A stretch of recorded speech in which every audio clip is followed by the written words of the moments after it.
El siguiente relato fue escrito por nuestro querido Misterio y Terror Morales,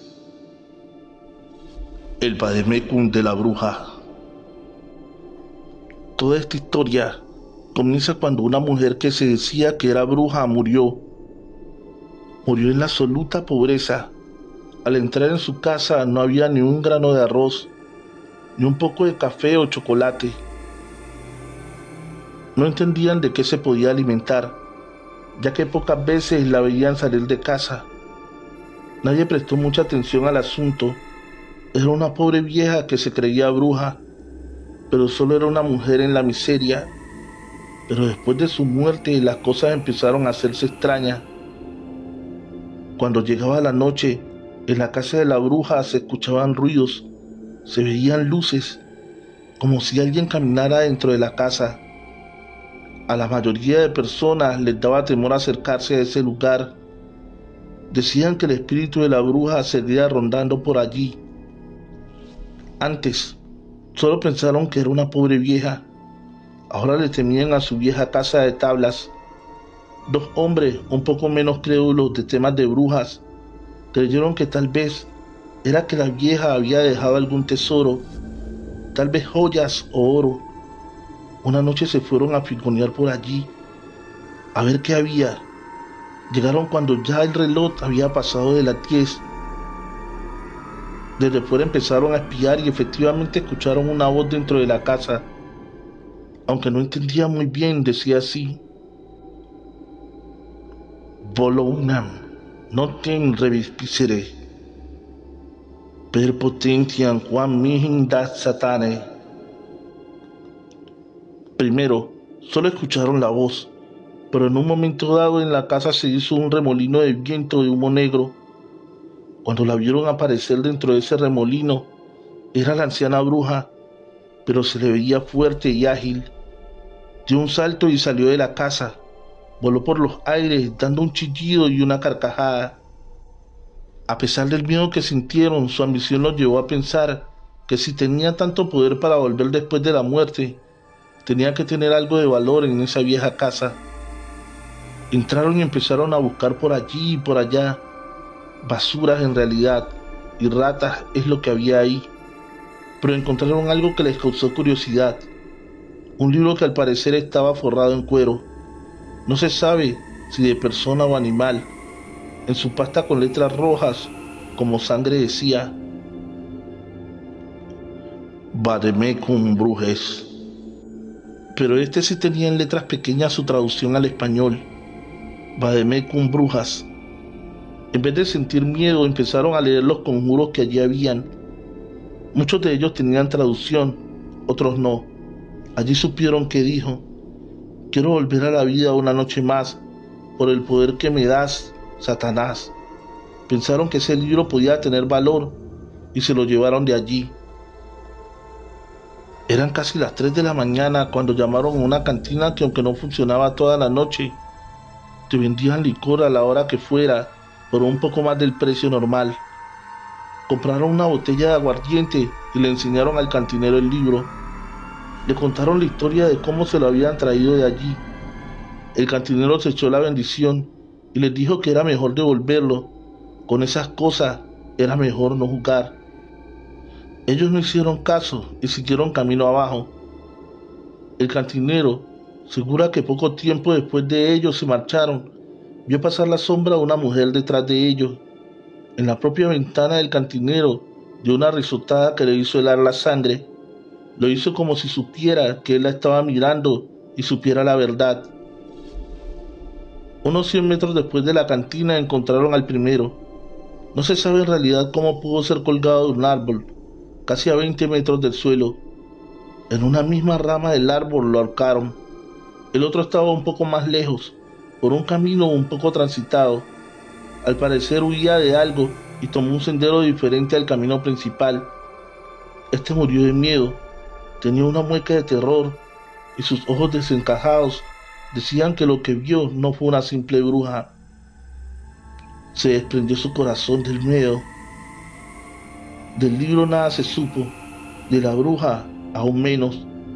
Desde esa noche no se volvió a sentir nada en aquella casa, pero tras lo ocurrido, nadie se atreve a acercarse por allí.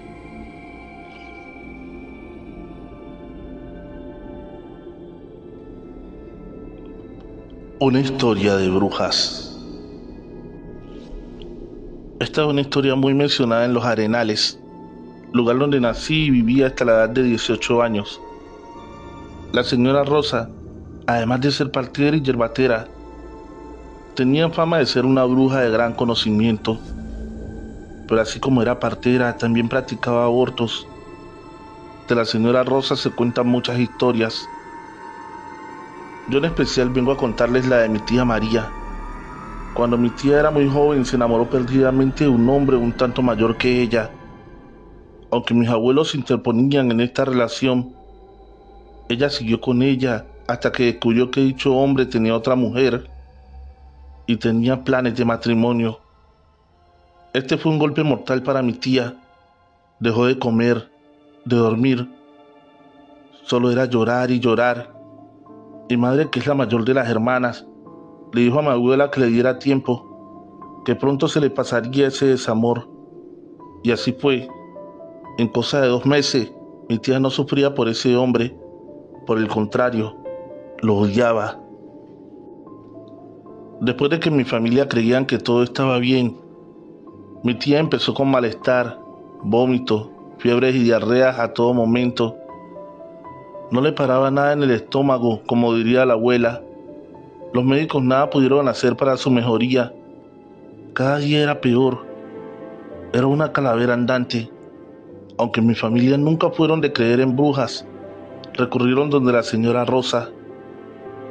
Esta, con solo ver a mi tía, le dijo que le estaban haciendo un maleficio. Debía mirar el vómito o la materia fecal para saber exactamente de qué se trataba. Al revisarlo y olerlo, así suena desagradable, la mujer olió ambos y dio su dictamen bastante aterrador. A mi tía le habían dado baba de sapo y unas larvas de gusano para que no permitieran que nada estuviera en su estómago. Era algo para matarla lentamente, pero seguro la llevaría a la muerte. ¿Pero quién y cómo?, preguntó la abuela. La señora Rosa, sin decir una palabra, miró a mi tía. Esta confesó que se había visto con él un par de veces, aunque ella le dijo que no le perdonaría nunca. Él le sentenció que si no era para él, sería para los gusanos. También contó que le había regalado unos chocolates. Al parecer aquí la envenenó.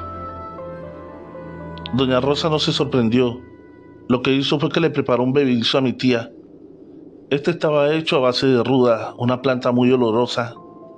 Se dice que espanta a los malos espíritus. De los otros componentes no quiso decir, pero mi tía dijo que sabía 1000 demonios. 3 tomas, una cada media hora, fue suficiente para que ella expulsara lo que le habían dado. La baba de sapo inundó la habitación y las pequeñas larvas se contaban por millares. El olor de todo era nauseabundo, que mi abuela y mi madre vomitaron. Desde aquel día mi tía volvió a vivir. La señora Rosa se ofreció para hacerle cualquier trabajo a dicho personaje, pero mi familia nunca fue de esas cosas y dijeron que eso se lo dejaban a manos de Dios. El hombre se casó y siguió su vida con normalidad. Evitaba pasar por el frente de nuestra casa. Él sabía su pecado. Una noche que volvía del pueblo para su casa, tocó en nuestra casa. Mi abuela no podía dar crédito a semejante descaro, pero el hombre estaba fuera de sí, muerto de terror. Sus ojos decían que en verdad algo lo atormentaba. Le dijo a mi abuela y a los allí presentes, incluida mi tía, que una bruja venía montada en ancas de su caballo y para prueba de esto mostró unos rasguños en su espalda. La abuela le dio una bebida aromática y le dijo que siguiera su camino. Entre él y nuestra familia había una dificultad insalvable, así que él, llorando como un niño, montó su caballo y siguió su camino. Al día siguiente lo encontraron muerto en un despeñadero. La bestia que montaba lo llevó a aquel lugar perseguida por algo que solo ella sabe. Años después le pregunté a la señora Rosa qué le había pasado a ese personaje para terminar así. Con una sonrisa un tanto misteriosa me dijo: el que mal actúa, mal termina.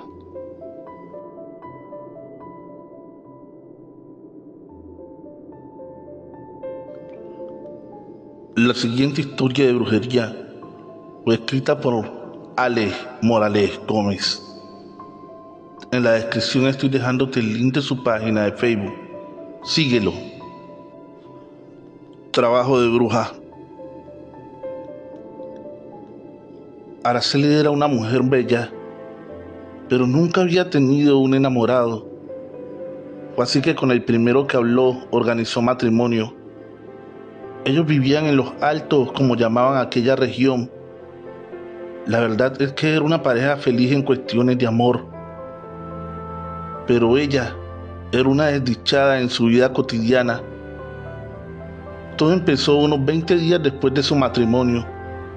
En las noches alguien la jalaba de sus pies e intentaba sacarla de su cama. También sentía un peso muerto que caía sobre su pecho.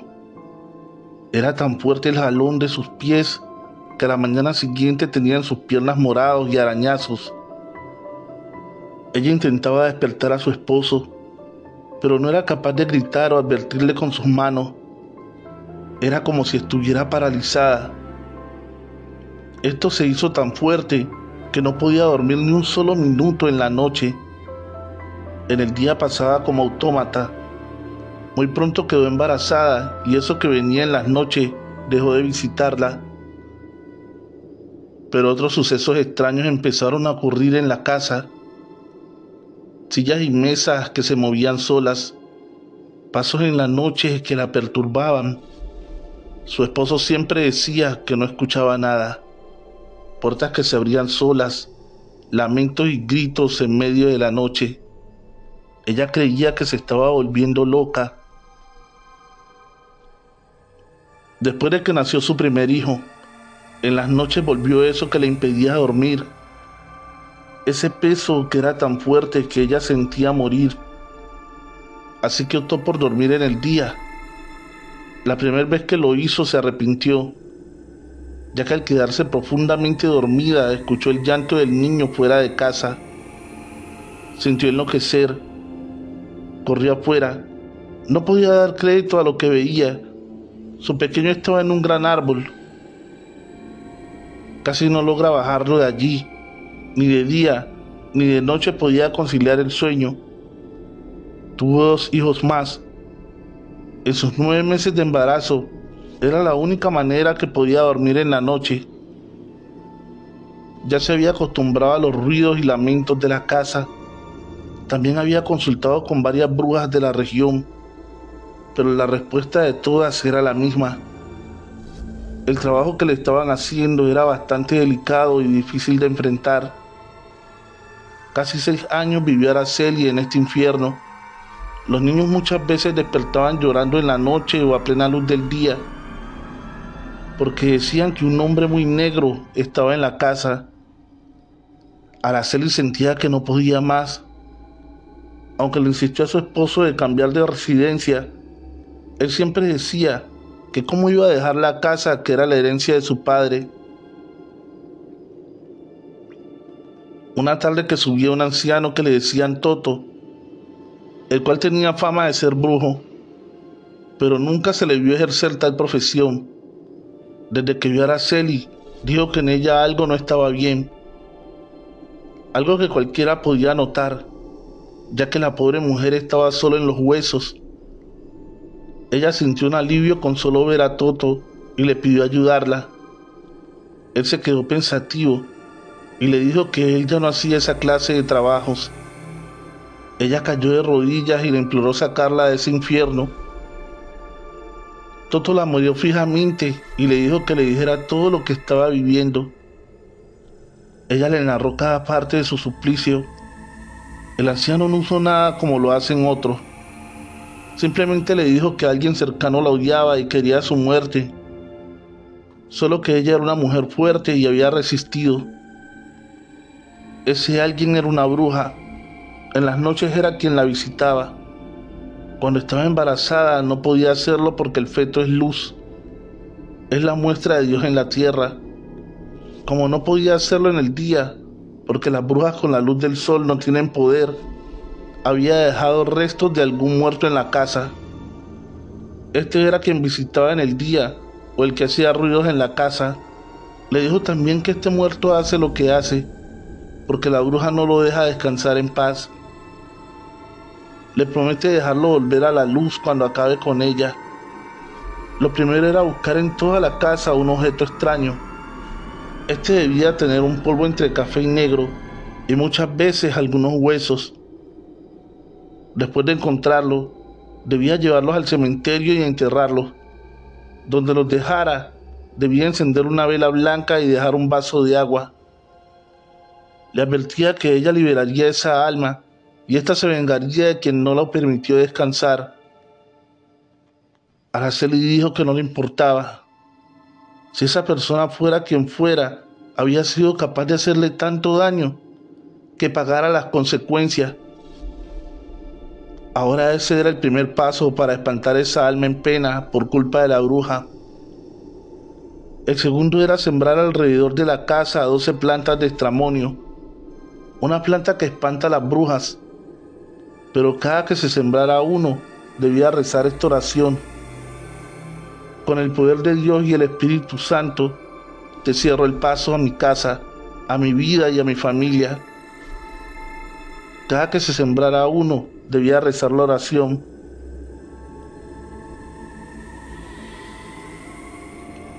antes de irse le advirtió de nuevo que eso traería consecuencias para quien hubiera hecho ese mal.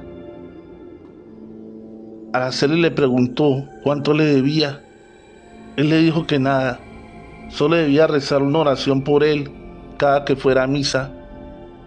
Araceli hizo todo al pie de la letra. Entre las tejas de la cocina encontró una bolsa como la que decía: la tierra y unos pequeños huesos, tal vez falanges de las manos. Lo llevó al cementerio y después sembró el estramonio.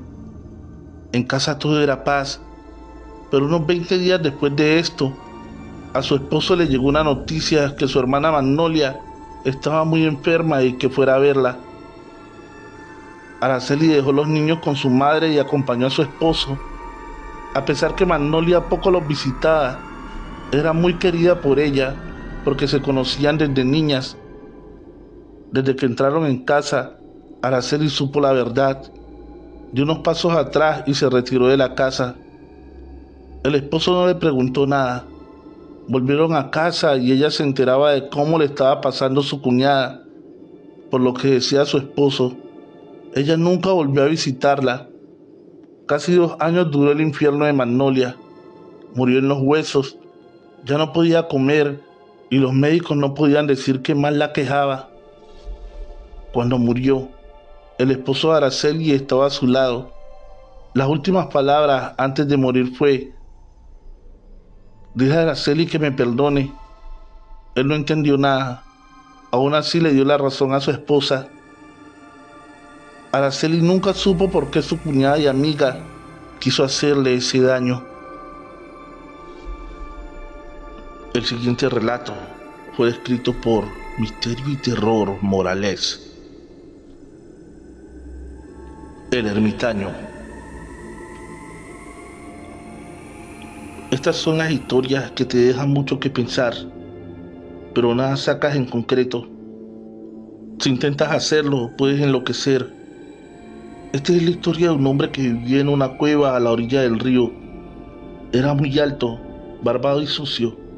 El ermitaño le decían, aunque otros tenían la creencia de que era un brujo y que mirarlo directamente a los ojos podría acarrear una maldición. Iba al pueblo muy de vez en cuando por víveres. No es que los comprara, simplemente se acercaba a lo que necesitaba y tomaba para sí. Como las personas le temían, no decían nada. Se creía que tenía tanto poder que nadie podía dar con la cueva. Todos sabían de su ubicación, pero al ir a buscarla, nadie podía encontrarla. Se creía que era un lugar embrujado que solo él podía ver. Una tarde que bajó al pueblo se encontró una bella joven. y de inmediato se enamoró de ella. Quedó perdidamente enamorado en esa figura de mujer, pero esta estaba embarazada del hombre más poderoso del caserío. Él se acercó a la joven y le habló de su amor, pero ella lo rechazó. Uno, porque ya estaba embarazada de un hombre pudiente. Dos, porque decía que él le producía asco, ya que estaba sucio, vestido de harapos, su pelo y su barba muy largos. Pero él no aceptaba un no por respuesta. Le dijo que debía entregar ese hijo, porque si no, moriría al nacer, y que se fuera preparando, porque ella sí o sí seguiría con él. Ella buscó a los brujos más antiguos y poderosos para que hablaran con aquel personaje siniestro y sucio. Estos con temor fueron a hablar con él, pero él, lleno de rabia por el desprecio de la chica, les dijo que les demostraría su poder. No dijo más y se marchó a su cueva. Esa misma noche, madre y hermana de la joven desaparecieron. Creyendo que él las había secuestrado, fueron a buscar la cueva, pero como siempre no pudieron encontrarla. 8 días después, 2 cazadores mataron 2 jabalíes que rondaban sus cultivos. Vaya sorpresa que al disparar eran 2 animales, pero después de muertos eran las 2 mujeres desaparecidas. El ermitaño las había convertido en animales. Ella, al ver semejante poder de brujería, le dijo a este hombre que ella se iría con él, pero no quería que le pasara nada a su hija, así que esperara que naciera, que ella se lo daría a una hermana. La niña nació y su tía se la llevó a la capital. La joven se fue a vivir con él. En tiempos de invierno, les decían a la pareja que si no temían que el río se entrara a la cueva, pero el ermitaño respondía que el río respetaba su espacio, porque él tenía un pacto con el agua. Él mismo decía que él hacía una raya en la entrada de la cueva y de ella no podía pasar. Las personas sabían que era verdad, porque aunque hubieran inundaciones, la cueva permanecía seca. Se cree que la mujer se hizo bruja al igual que él. Este le dio sabiduría y poder. Poco tiempo después la vieron bajar al pueblo con él, pero no era la bella joven que él se llevó. Era una mujer muy anciana, parecía como si tuviera 100 años. Era canosa y encorvada, vestida de harapos al igual que él. Las personas al verlos se alejaban. Decían que solo con su mirada podían maldecirlos. Hubo una inundación que arrasó con todo. Una avalancha se llevó parte del pueblo. Del ermitaño y su esposa no se supo nada.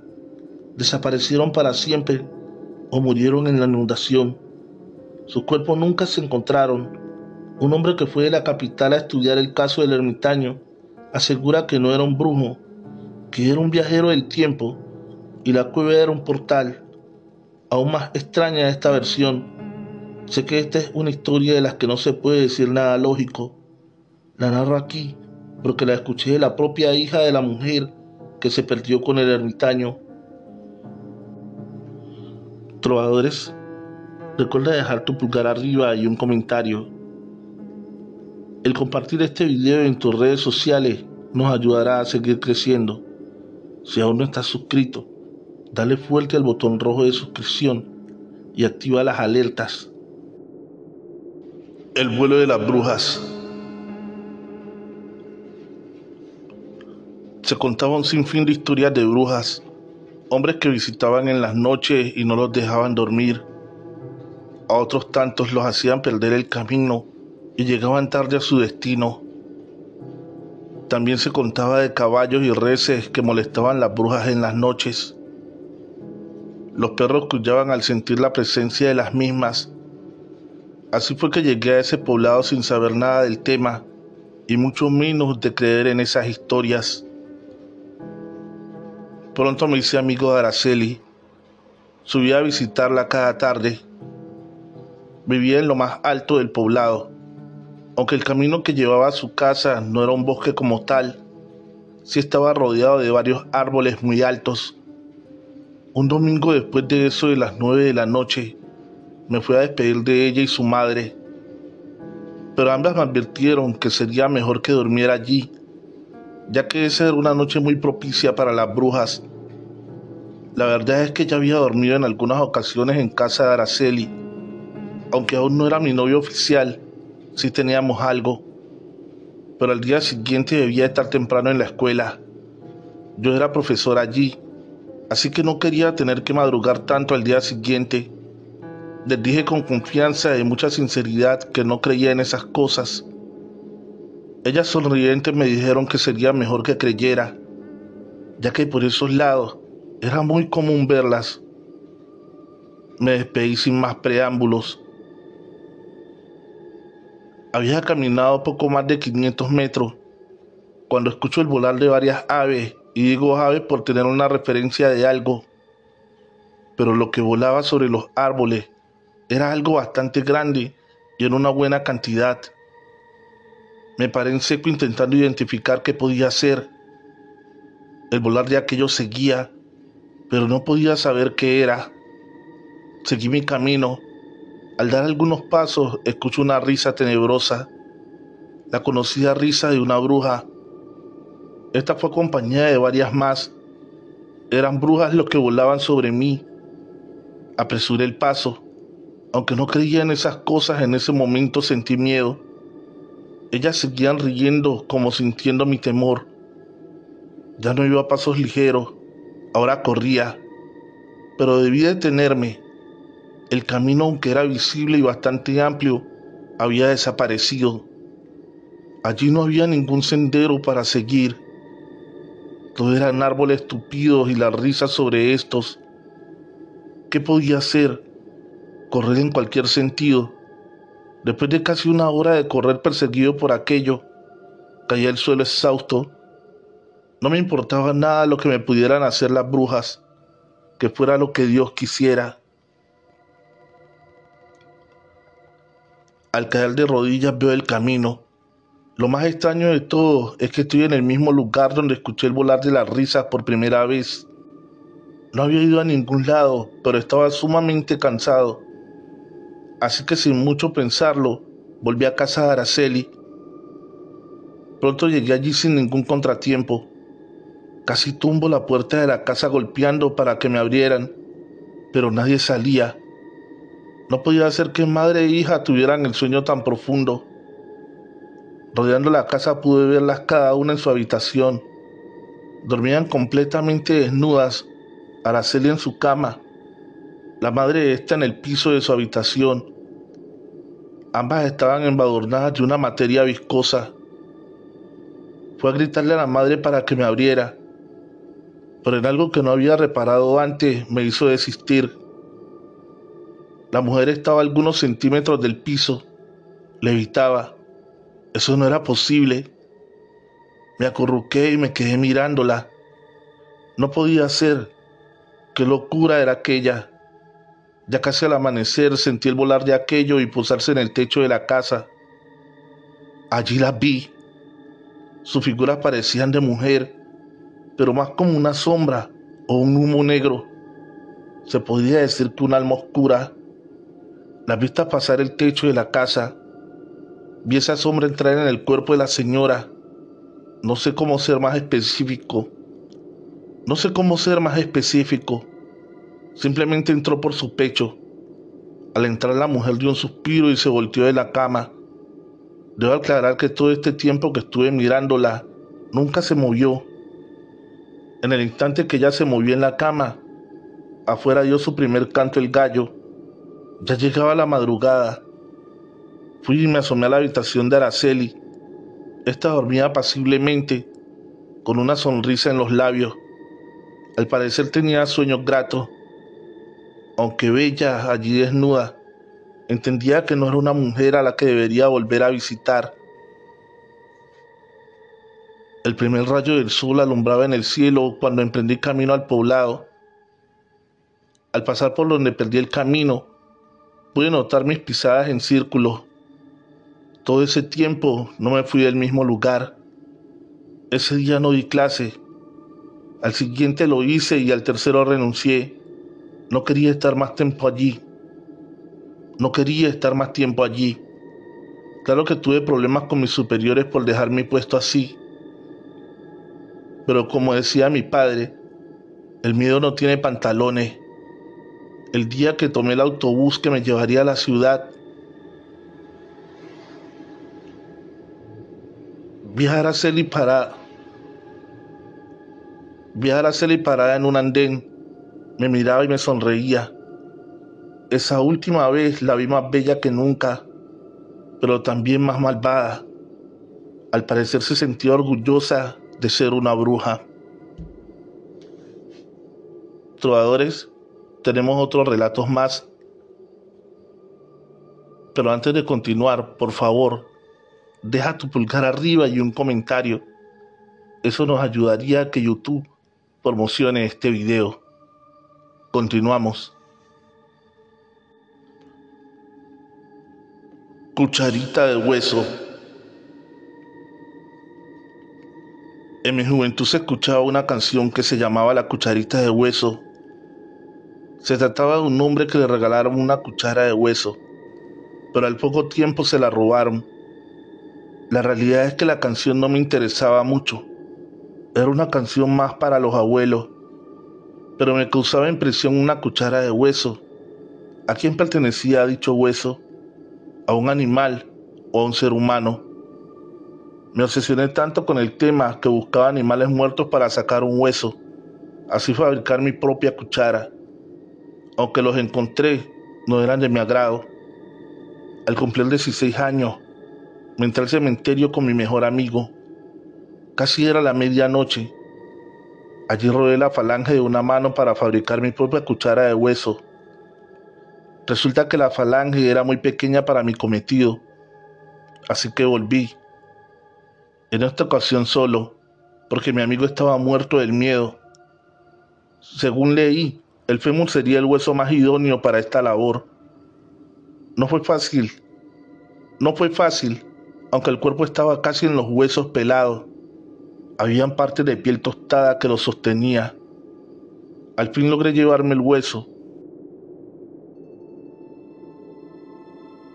Mi padre tiene algunas herramientas para uso personal, pero estas servirían. Llegué a casa pasada la medianoche. Ya no había manera de empezar mi trabajo. La realidad es que me sentía eufórico. Dejé los huesos bajo la cama. Aún conservaba la falange. Me dormí pronto. Entre sueño y despierto siento que mueven mi cama de un lado a otro, como si de una balsa en medio del mar se tratara. Yo intentaba abrir mis ojos y salir de aquella pesadilla. Cuando por fin logré despertar, la realidad que veía en mis ojos fue peor. Frente a mi cama había un hombre. Más que un hombre, una calavera. Le faltaba su pie, bueno, su hueso, específicamente el que yo tenía bajo mi cama, y me señalaba con su dedo faltante de una falange. De un grito que despertó a mis padres, la calavera desapareció. Mis padres llegaron preocupados y les dije que solo había sido una pesadilla. A primera hora fue al cementerio. Buscaría el descuido del sepulturero y dejaría ambos huesos en su lugar. A pesar que en realidad yo pensaba que solo era una pesadilla, no quería volver a ver esa calavera. En un momento que vi al joven que hacía de sepulturero ir a traer algo de las herramientas, como pude los dejé en la tumba que yo medio había cerrado. En un momento que vi al joven que hacía de sepulturero ir a traer algo de las herramientas, como pude los dejé en la tumba que yo medio había cerrado. Al voltearme veo a un hombre a mis espaldas. En primer momento pensé que era el sepulturero. Creí que me había descubierto, pero no era él. Era un hombre alto, muy serio, con un gran sombrero. Su mirada era acusadora y temeraria. Escuché una voz atronadora y terrorífica. Deja tranquilos a los que descansan en paz. Al escuchar la voz supe que era él. Era el hombre que su cuerpo estaba en la tumba. Di un grito y caí. No recuerdo más, hasta que desperté en brazos del sepulturero. No sé qué hablé mientras estaba inconsciente, pero él me decía que tal vez el hombre que vi era el mismo ladrón de tumbas que ya había ido 2 veces. Pero él me decía que tal vez el hombre que vi era el mismo ladrón de tumbas que ya había ido 2 veces, pero él le estaría vigilando. Pero él lo estaría vigilando. No dije nada. Me paré, le di las gracias y me fui a casa. Nunca antes había contado lo que viví, pero les aseguro que nunca volvería a tomar nada de los muertos. Trovadores, mientras les narro el siguiente relato, compartan este video en sus redes sociales. Eso sería de mucha ayuda. El hombre del bosque. Su vocación y su mayor deseo siempre fue ser sacerdote, un hombre de fe, dirían todos en el pueblo. Su familia, aunque humilde, ahorró el dinero para enviarlo a Roma, a uno de los mejores seminarios. Él por su propia fe no lo decía, pero deseaba con todo su corazón llegar a ser cardenal y por ende aspirar a la silla de San Pedro. Ya todo estaba dispuesto para que nuestro joven protagonista viajara al viejo continente y convertirse en un sacerdote, el cual sería el orgullo de su familia y de todo el pueblo. Como hombre de fe y creyendo ciegamente en las enseñanzas de Jesús, le pidió a sus tíos que le prestaran una pequeña cabaña alejada de todo. Sería una especie de retiro espiritual voluntario. Así pasaría los últimos días solo. Qué grande les parecía a sus familiares, que dedicaba a su fe. Su madre ya lo veía como un santo más. Llegó al lugar, el cual había visitado de pequeño, pero hacía mucho no iba allí. Más que una cabaña, eran 2 pequeños cuartos donde se guardaban herramientas y semillas. Cerca de allí, solo habían 2 casas más, aunque habitadas, había dicho su tío. Siempre estaban retiradas, mucho mejor para él. No quería saber de nadie. Los 2 primeros días fueron de soledad y placer al estar así. En las noches leía un poco la Biblia y a dormir. Muy temprano estaba de pie sin siquiera salir el sol.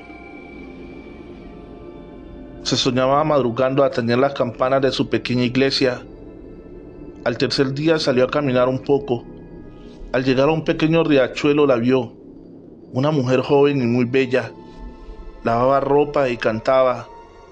Él la miró hurtadilla. Se sintió mal, pero no era capaz de dejarla de mirar. Después la vio desnudarse y bañarse en el río. Él huyó a la cabaña. Eso eran cosas del demonio que lo estaba poniendo a prueba.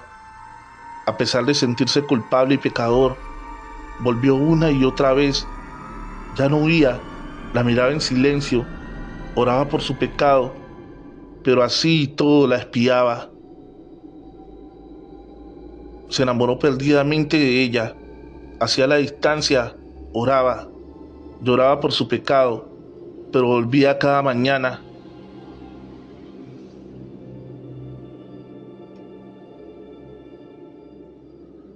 Hasta que la abordó. Escucharla y verla de cerca era como tocar el cielo con las manos. Él pensó 1000 cosas antes de dar ese decisivo paso. Ella le correspondía, se hicieron amantes. Ya no era un retiro espiritual, era una luna de miel. Ella vivía cerca de allí con su madre. Le gustaba ir a lavar allí porque en la soledad podía bañarse desnuda. Faltaban pocos días para él irse. Ella hablaba de matrimonio. Él callado pensaba en el seminario. Una tarde mientras hacían el amor, él le confesó que seguía con sus planes del seminario.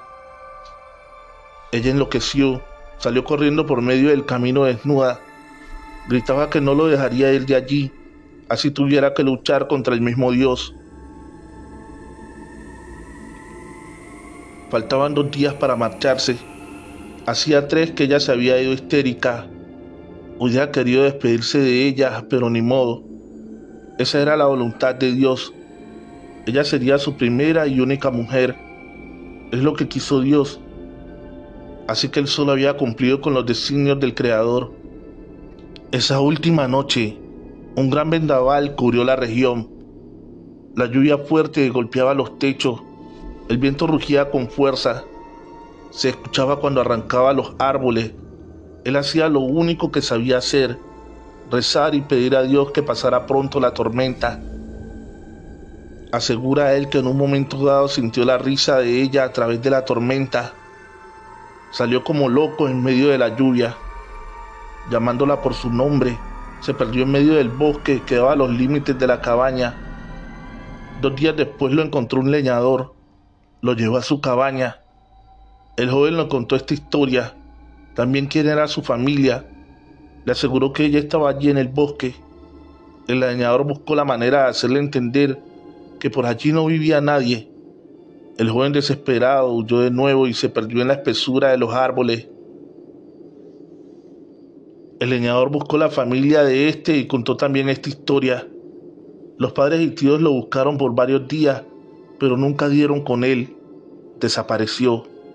Aunque algunas personas que se aventuran a subir por allí aseguran haberlo visto hablando solo, anda desnudo, se le ve sonriente, se le ve feliz. Muchos aseguran que no pudo vencer la prueba que le puso el demonio. Otros tantos dicen que encontró la felicidad. La mayoría simplemente dicen que enloqueció. Trovadores, tenemos un relato más, pero antes de continuar, les pido que por favor se suscriban a este canal, activando la campanita de notificaciones. En la descripción de este video está el correo de contacto, así como nuestra cuenta de PayPal si quieren realizar una donación. Que las hay, las hay. Esto pasó en mi sitio de trabajo. A uno de mis compañeros se le perdió su teléfono móvil. A pesar que nuestro jefe llamó a uno por uno a su oficina, intentando persuadir a esa persona para que entregara el objeto robado, no hubo manera de hacerlo entrar en razón. Mi compañero, a quien le habían robado, solicitó al jefe si nos podía hablar a todos. Así que reunido en la sala de junta, el compañero habló de una manera fría pero categórica. Pidió a quien tuviera su móvil dejarlo en algún lugar visible, así no tendría problema. Advertía que si al terminar la jornada el móvil no aparecía, quien lo tuviera pasaría la peor noche de su vida. A muchos nos pareció una amenaza algo infantil, más bien divertida. Asimismo debió haber pensado el ladrón. La jornada terminó y del móvil nada. Siempre he sido de los que primero llega al trabajo. Al día siguiente encuentro un compañero sentado con la cabeza entre sus manos. De primera vista pensé que estaba enfermo o algo así. Lo saludé cordialmente, pero no respondió. Solo seguía ahí con una diatriba de palabras. Algo como, no quise hacerlo, fue un error. Repetía y repetía esto como un loco. En verdad eso fue lo que pensé, que mi compañero había perdido la cabeza. Así fueron llegando uno a uno. A ninguno le presté atención. Todos nos mirábamos asombrados del cambio. Siempre fue un hombre lúcido, normal. Esperamos que llegara el jefe y nos diera luz de lo que pasaba. Pero el que nos dio algo de qué pensar fue el compañero que le había robado el celular. Cuando este entró y saludó, el compañero que parecía loco se puso de pie. Fue a él sin preámbulo y le entregó el móvil. Pedía y pedía perdón, no una disculpa. Perdón, perdón, perdón. Repetía y repetía. Fue un error, decía después de miles de perdones pedidos. Mi compañero lo miró con desprecio. Tomó el móvil, lo limpió y lo metió en su bolsillo. La manera de limpiarlo era algo que hacía con desprecio, como si aquel objeto estuviera infectado. Ese día fue algo bastante extraño para todos. Quien había robado el móvil perseguía a quien se lo robó y pedía perdón. Le decía que no quería volver a vivir una noche como aquella. El otro no le respondía, ni se dignaba mirarlo. Perdóname, casi que gritaba. Esa misma tarde renunció y no volví a saber de él hasta algunos años después. Lo encontré en un bar de mala muerte. Lo vi de fuera y entré a saludarlo. Se veía desaliñado y sucio. Me reconoció de inmediato y por su cara se alegró de verme. Me contó lo que había pasado para renunciar donde trabajábamos juntos. Me confesó que no se robó el móvil por necesidad, simplemente lo tomó y ya está. Pero después de tanto revuelo sintió pena de ser catalogado como ladrón, así que simplemente se lo quedó. Cuando llegó a casa lo dejó en la mesa de noche. Se sentía un ser ruin, pero nada podía hacer ya. Pronto se fue a la cama, sintió que el móvil vibró. No podía ser, él lo había apagado. Al levantar la cabeza en medio de la penumbra de la noche vio una sombra, al parecer una mujer. Sintió un dolor de cabeza insoportable. Fue a ponerse de pie, pero esa mujer levantó las manos y en la habitación todo voló por los aires. La cama se levantó unos centímetros del piso. Por Dios, amigo, sé que suena algo muy loco, pero así fue. Quiso bajarse de la cama y huir, pero unas manos invisibles lo retenían. Más que retenerlo, lo aprisionaban tan fuerte contra la cama que le hacían daño. Fue tanto el daño que al día siguiente tenía morados en el pecho. No podía huir, nada podía hacer. Su cabeza iba a reventar. La habitación era un huracán. Todo estaba volando de acá para allá. Eso fue toda la noche. Solo al primer canto del gallo todo volvió a la normalidad. Todo acabó con el vibrar del nuevo móvil. Entendía que ese era el causante de lo vivido. Por eso lo devolvió. Pero al compañero no perdonarle, supo que no debía quedarse allí. Una noche más de aquella y se enloquecería. Una como esa no volvió a vivirla, pero el dolor de cabeza lo tiene desde entonces. Es insoportable y mi mala suerte va en aumento. Le pregunté qué creía que le había pasado. Él tenía la respuesta. Al parecer, después de esto, investigó a nuestro otro compañero y la madre era una bruja reconocida con un gran poder. Esta era quien se le había aparecido aquella noche. Se cree que por el objeto de la persona se puede guiar y llegar a cualquier lugar. Una historia bastante extraña. Me despedí de él. Allí lo dejé con su cabeza entre las manos, igual que lo vi esa mañana que entregó el móvil. Nunca más volví a saber de él. Mi otro compañero aún trabaja conmigo. A partir de aquella historia, lo miro con otros ojos y hasta con recelo.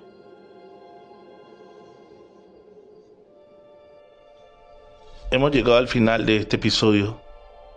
Trovadores, te pido que por favor visites la descripción del video y sigas la página de nuestro querido escritor Alex Morales Gómez.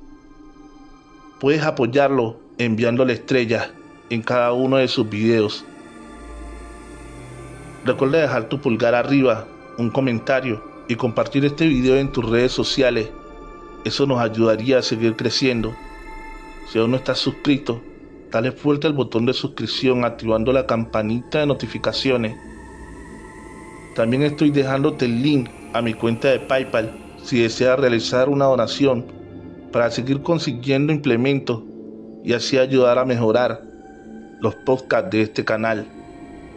Feliz noche, trovadores, amantes de cuentos de terror.